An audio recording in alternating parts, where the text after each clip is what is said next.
إن الحمد لله ونعمده ونستعينه ونستغفره ونعوذ بالله من شرور أنفسنا ومن سيئات أعمالنا من يهده الله فلا مضل له ومن يضلل فلا هادي له أشهد أن لا إله إلا الله وأشهد أن محمدا عبده ورسوله أما بعد فقد قال الله تعالى في القرآن العليم في القرآن المجيد إن الله كان عليكم رقيبا بسم الله الرحمن الرحيم. அளவற்ற அருளாளனும் நிகரற்ற அன்புடையனுமாகிய அந்த ஏக இறைவனின் திருப்பெயரால் ஆரம்பம் செய்கின்றேன். அல்லாஹ் இறைவன் மனித படைப்பை படைச்சதுடைய நோக்கத்தை பற்றி குரானில் பல இடங்களில் சொல்லி காட்டுறான். என்ன சொல்கிறான் அப்படிங்கிறத நம்ம அதிகமாக என்ன கேட்டிருப்போம் அப்படின்னா, வமா ஹலக்துல் ஜின்ன வலின்சா இல்லா லியஅபுதுன், மனித வர்க்கத்தையும் ஜின் வர்க்கத்தையும் என்னை வணங்குவதற்காகன்றி வேறு எதற்கும் படைக்கவில்லை, இந்த மாதிரி கேட்டிருப்போம். அப்படி இல்லைன்னா அல்லதி ஹலக்கல் மௌத்தல் ஹயாத்தல் எபுலுவுக்கும் ஐயுக்கும் ஹஸ்ஸன அமலா, மனிதர்களுடைய மரணத்தையும் வாழ்வையும் நம்ம ஏன் ஏற்படுத்தியிருக்கோம், மனுஷனையும் படைச்சிருக்கோம், அவனையும் பிறக்க வைக்கிறோம், அவனையும் இறக்க வைக்கிறோம்னா யார் நல்லவங்கன்னு நம்ம தேர்ந்தெடுக்கிறதுக்காக இந்த அமைப்பை, இந்த செட்டப்பை நம்ம வச்சுருக்கோம் அப்படின்னு சொல்லி இறைவன் குரானில் பேசக்கூடிய பல வசனங்கள் நம்ம பார்த்துருப்போம். ஆனால் இதுக்கெல்லாம் முன்னாடி ஆரம்பத்தில் இறைவன் மனுஷனை படைக்கணும் அப்படின்னு நினச்சப்ப அவன் என்ன சொல்கிறான் அப்படின்னா, ஃபஸ்ட்டு அவன் என்ன மாதிரி இந்த மனித படைப்பை பற்றி அவன் திங்க் பண்ணுறான், எப்படி அவன் சொல்கிறான் அப்படின்னா, இறைவன் சொல்லும்போது சொல்கிறான், இதை கால ரப்புக்களில் மலாய்க்கத்தும் இன்னி ஜாயிலுன் ஃபில் அருளி ஹலீஃபா. மலக்குகளை கூப்பிட்டு எல்லாம் பேசும்போது என்ன சொல்கிறான் அப்படின்னா, நான் ஒரு பிரதிநிதியை படைக்க போகிறேன், ஹலீஃபாவை படைக்க போகிறேன் அப்படிங்கிறத சொல்லி காட்டுறான். ஹலீஃபா அப்படின்னா பிரதிநிதி. பிரதிநிதி அப்படின்னா எப்படி அப்படின்னா, அது ஹலீஃபாவுடைய டிரான்ஸ்லேட் பார்த்தீங்கன்னா ரெப்ரசன்டேட்டிவ். எல்லாம் ஃபஸ்ட்டு ஒரு படைப்பை படைக்க போகிறோம். நம்ம ஒரு பேனை உருவாக்குறோம்னா, எழுதுறதுக்கு, லைட்டை படைக்கிறோன்னா அது எரியறதுக்கு, ஃபேன் காற்று வேணுங்கிறதுக்கு, இந்த மாதிரி ஒரு நோக்கத்துக்கு நம்ம படைக்கிறோம்ல. எல்லாம் ஃபஸ்ட்டு நான் ஒரு படைப்பை நான் படைக்க போகிறேன் அப்படின்னு நினைக்கும் போது இறைவன் என்ன சொல்லி காட்டுறான் அப்படின்னா, நான் ஹலீஃபா அப்படிங்கிற ஒரு படைப்பை படைக்க போகிறேன், பிரதிநிதி அப்படிங்கிற ஒரு படைப்பை படைக்க போகிறேன். ரெப்ரசன்டேட்டிவ் அப்படின்னா என்னென்னா, நமக்கு நிறைய கம்பெனிஸில் அதெல்லாம் பார்த்துருப்போம், ஃபார்மசிலாம் பார்த்துருப்போம். ரெப்ரசன்டேட்டிவ் அப்படின்னா அந்த மெடிக்கல் ரெப்லாம் இருப்பாங்க ரெப்ரசன்டேட்டிவ். அவங்க என்ன பண்ணுவாங்கன்னா, அவங்கள்ட்ட இருக்கக்கூடிய அந்த பொருளை அதனுடைய தன்மைகள் நல்ல விஷயங்களை எடுத்து சொல்லி அதை கன்வின்ஸ் பண்ணி அதை சேல்ஸாக மாற்றுறது தான் அவனுடைய வேலை. இப்போ இறைவன் என்ன சொல்ல வரான் அப்படின்னா, அவன் எக்கச்சக்கமான படைப்பை படைச்சிட்டான். ஆல்ரெடி வானம், பூமி, சூரியன், சந்திரன், மலக்குகள் எல்லா படைப்பும் படைச்சிருக்கான்.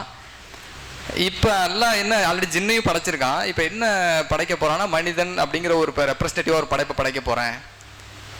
இறைவனை பற்றி சிந்திச்சு விளங்கி அவனை வணங்கக்கூடிய ஒரு படைப்பு, அந்த மாதிரி ஒரு படைப்பை நான் படைக்க போகிறேங்கிறத இறைவன் சொல்லி காட்டுறான். இப்போ நம்மளுடைய படைச்ச நோக்கம் என்னென்னா, நம்ம இறைவன் யார், என்ன, அவன் படைச்ச படைப்புகள் என்ன அப்படிங்கிறத விளங்கி உள்வாங்கி அவனை பற்றி பேசுறது, ரெப்ரசன்டேட்டிவ், அவனை பற்றி எடுத்து சொல்லக்கூடிய ஒரு படைப்பு. நம்ம இந்த காரியத்தை வேறு எந்த படைப்பும் செய்யாது. ரெண்டு மாடுகள் சேர்ந்துக்கிட்டு, ஒரு 4 மாடுகள்லாம் சேர்ந்து உட்காந்துட்டு இறைவன் எப்படி படைச்சிருக்கான் பார்த்தியா, மாடு எப்படி உற்பத்தி ஆகுது, சூரியன் எப்படி இருக்குது, அப்படியெல்லாம் அதை செய்யாது. மீன்களோ எந்த உயிரினமோ மலக்குகள்லாம் சொன்ன வேலையை செஞ்சுக்கிட்டு இருப்பாங்க. அவங்க இறைவனை புகழ்றது, சொல்கிறதுனா செய்கிறது, குனியனா குனியது. இந்த மாதிரி திங்க் பண்ணி இறைவனை பற்றி உள்வாங்கி விளங்கி அவனுக்கு அவனை பற்றி பெருமை பாராட்டக்கூடிய ஒரு படைப்பை படைக்கிறது தான் அல்லாஹ் சொல்லி காட்டுறான். நான் ஹலீஃபா அப்படிங்கிற ஒரு படைப்பை படைக்க போகிறேன் அப்படிங்கிறத அல்லாஹ் சொல்லி காட்டுறான். அவங்க எப்படி சொல்கிறான் அப்படின்னா, ஆல இம்ரானில் 196 வசனத்தை சொல்கிறான், ரப்பனா மா ஹலக்த ஹாதா பாத்திலா. அதாவது இந்த மனிதர்கள் என்ன பண்ணுவாங்கன்னா, வானம், பூமி, இந்த படைப்புகள்லாம் பார்த்துட்டு வியந்து, இறைவா இதெல்லாம் நீ சும்மா வீணுக்காக படைக்கலை அப்படின்னு சொல்லுவாங்க அப்படின்னு சொல்லி எல்லாம் சொல்லி காட்டுறான். அப்படி இறைவனை உள்வாங்கி விளங்கி அவனை பற்றி அழைப்பு பணி செய்யக்கூடிய ஒரு படைப்பை எல்லாம் நம்மளை படைச்சிருக்கான். அதான் நம்ம படைக்கப்பட்ட நோக்கம். அவங்க என்ன பண்ணுவாங்கன்னா, அப்படி விளங்கி இறைவன்கிட்ட நீ எங்களை சும்மா படைக்கலை அப்படின்னு சொல்லிட்டு, இந்த வானம் பூமியெல்லாம் சும்மா படைக்கலன்னு சொல்லிட்டு, நீ மிக தூயவன், சுபஹானக ஃபக்கீனா அதாபனார், எங்களை நரக நெருப்பை விட்டு பாதுகாத்துற இறைவா அப்படின்னு சொல்லி அவன்கிட்ட நம்ம துவா கேட்குறத அல்லாஹ் சொல்லி காட்டுறான். அப்போ நம்ம படைக்கப்பட்ட நோக்கமே இறைவனை விளங்கி அவன் படைச்ச இந்த படைப்புகளை விளங்கி இதை பற்றி நம்ம ஒருத்தவங்க பேசி தெரியாத மக்களுக்கு, அறியாத மக்களுக்கு, இதை புரியாத மக்களுக்கு எடுத்து சொல்லக்கூடிய ஒரு படைப்பாக இறைவன் வந்து நம்மளை படைச்சிருக்கான். அப்படி இறைவனை விளங்கி இபாதத் செய்யக்கூடிய, நல்ல செயல்கள் செய்யக்கூடிய ஆண் பெண்களை பற்றி இறைவன் சொல்லும் போது சொல்கிறான், அவங்க என்னை விளங்கி அவங்க அழகான முறையில் நல்ல அமல்கள் செய்யக்கூடிய மக்களாக இருந்தாங்க அப்படின்னா அவங்களுக்கு இந்த உலகத்திலேயே அவங்களுக்கு வந்து ஹயாத்துன் தய்யிபா, ஒரு மனமான வாழ்க்கையை நான் கொடுப்பேன் அப்படின்னு சொல்லி எல்லா வாக்குறுதி கொடுக்குறான். சூரத்துல் நஹ்ல்ல 97 வசனத்தில் சொல்கிறான், 16வது 97 வசனத்தில் சொல்கிறான். அந்த ஹயாத்துன் தய்யிபா அப்படிங்கிற அந்த வாழ்க்கை எப்படிப்பட்ட ஒரு வாழ்க்கை அப்படின்னா, இந்த உலகத்திலே நிம்மதி, இறந்தக்கப்புறம் நம்ம செய்கிற அமல்களுக்கு இறந்தக்கப்புறம் சொர்க்கம், அங்கே வந்து முத்தாளமான பவளத்தலான மாளிகை, பாலார்த்தனெல்லாம் அடுத்து இங்கே வாழும் போதே ஒரு நிம்மதியான ஒரு வாழ்க்கையை நம்ம கண்ணு முன்னாடி அப்படி பார்ப்போம். அது அது அது ஃபீல் பண்ணால் நமக்கு புரியும். நமக்கு வந்து மேபி நமக்கு வாகனங்கள் வந்து கம்மியாக இருக்கலாம், பல பேர்ட்ட வாகனங்கள் பெருசாக இருக்கலாம், ஆனால் நம்ம நிம்மதியாக அந்த வாகனத்தை பயன்படுத்தி நம்மளால் உணர முடியும். நம்ம குடும்பமாக இருக்கட்டும், நம்ம மனைவி மக்களாக இருக்கட்டும், நம்ம பொருளாதாரமாக இருக்கட்டும், நமக்கு சேலரி கம்மியாக இருக்கலாம், மற்றவங்களுக்கு சேலரி கூட இருக்கலாம். அந்த ஹயாத்துன் தய்யிபாங்கிற அந்த மனமான வாழ்க்கையை வந்து நம்ம ரியலாக உணர முடியாது.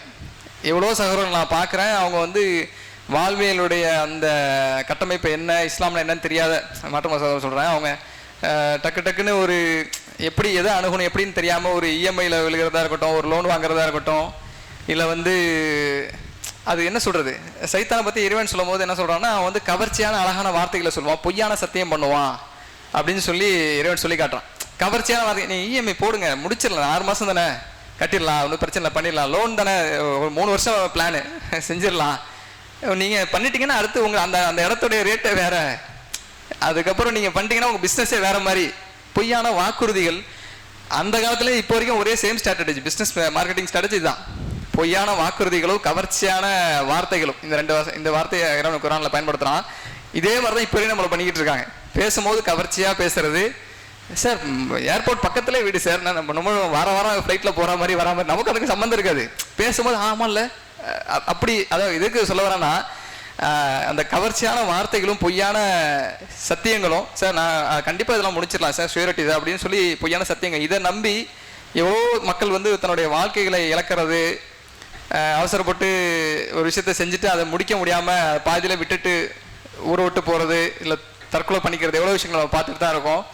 ஆனால் இறைவன் காட்டிய அந்த அழகான வழிமுறைகளை வாழ்க்கையில் ஃபாலோ பண்ணும்போது நமக்கு பெருசாக ஒரு இதே இருக்காது, யோசனையோ பெரிய அலட்டிக்கோ இருக்காது. ஃபார் எக்ஸாம்பிள், ஒரு கஷ்டம் நகை அடகு வைக்கணும் அப்படின்னாக்கா மார்க்கத்தில் இல்லை அவ்வளோதான் அப்படின்ட்டு நம்ம முடிச்சிட்டோம்னா, அதை பற்றி இப்போ அடகு வைக்கணும்னா எப்படி பண்ணுறது, எவ்வளோ ப்ராஃபிட்டாகும், என்ன ஆகும், அதை வச்சக்கப்புறம் எப்படி நம்ம அதை மீட்கிறதுங்கிறது ரொம்ப போட்டு குழப்பிக்கலாம் தேவையில்ல. எல்லாத்துக்கும் கிளியர் கட்டாக எல்லா விஷயங்களுக்கும் இருக்குது. இப்போ வீட்டில் சொல்கிறாங்க, மனைவி வந்து நம்ம இந்த இடத்துக்கு போவோம் அப்படிங்கிறாங்க, இல்லை நம்ம மார்க்கத்தில் அனுமதி இல்லை, முடிஞ்சு அதோடு நம்ம அதை பற்றி பேசவும் தேவையில்லை, சிந்திக்க தேவையில்லை, அதை பற்றி ரொம்ப அலட்டிக்க தேவையில்லை. அழகான முறையில் இறைவன் அழகான முறையில் வாழ்க்கையை நமக்கு அமைச்சு கொடுத்துருக்கான். அதன் அடிப்படையில் நம்ம வந்து இறைவன் நம்ம எதுக்கு படைச்சிருக்காங்கிறத விளங்கி மக்களுக்கு எடுத்து சொல்லக்கூடிய அந்த ரெப்ரசன்டேட்டிவ், பிரதிநிதியாக மக்களுக்கு அழைப்பு பணி செய்யக்கூடிய மனிதர்கள் நம்ம வாழ்ந்து அவன் சொல்லக்கூடிய அந்த ஹயாத்துன் தய்யிபா, இம்மையிலையும் மன நிம்மதியான ஒரு வாழ்க்கையை வாழ்ந்து மறுமையிலும் ஜன்னத்துல் சொர்க்கத்தை அடையக்கூடிய பாக்கியத்தை இறைவன் நம்ம அனைவருக்கும் தந்தருவாக என்று கூறி எனது உரையை நிறைவு செய்கின்றேன். அல்ஹம்துலில்லாஹி ரப்பில் ஆலமீன். அஸ்ஸலாமு அலைக்கும்.